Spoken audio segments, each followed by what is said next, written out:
Hey, sister, I want to talk to you about something that doesn't get said enough. Being the only Muslim in the room, because if you are a revert, this isn't a rare thing. This is your daily life. Family gatherings, work meetings, old friends. You walk in and suddenly you're aware of yourself in ways you never were before. You notice what you are wearing. You notice what you are not drinking. You notice the pause before you answer questions. And sometimes you feel like you are carrying Islam on your back.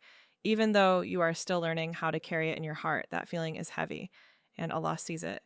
There is a loneliness that comes from being surrounded by people who love you, but don't fully understand you. They remember who you were, they speak to that version of you, and you're standing there trying to honor them without shrinking who you are becoming.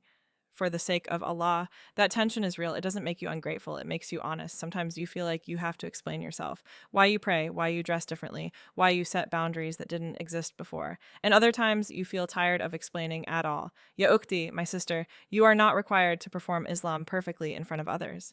You are only required to be sincere with Allah. Guidance is His role, not yours. Being the only Muslim in the room can make you feel exposed, like every mistake reflects on Islam itself. But listen to me carefully. You are not Islam's spokesperson. You are a servant of Allah subhanahu wa ta'ala who is learning, stumbling, and growing. The Prophet sallallahu alaihi wasallam was sent to convey the message. Your job is to keep turning back to Allah. There will be moments where you feel small, where you wish you could blend in just once, where you think it would be easier to stay quiet, to stay invisible. And Allah knows that struggle. He knows the strength it takes to say Bismillah before eating when no one else does. He knows the courage it takes to pray when it feels awkward. He knows every choice you make for Him that no one applauds. And here is something important. Being the only Muslim in the room doesn't mean you're alone. Allah is with you in that room. Al-Latif, the gentle, does not abandon the heart that chose Him. Even if no one around you understands your path, Allah understands it fully. He chose you for this journey on purpose.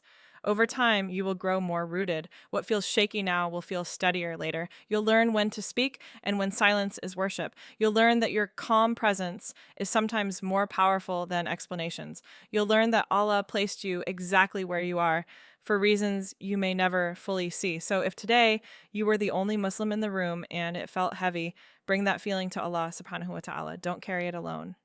Make dua quietly. Ask Him for strength, for softness, for steadiness. He hears you, always. And one last thing, sister. You are not strange. You are not difficult. You are not behind. You are walking a path that takes courage, and you are not walking it alone. I am working to build a community of revert sisters who understand this experience deeply. If this conversation resonated with you, please like this video and subscribe. You belong here.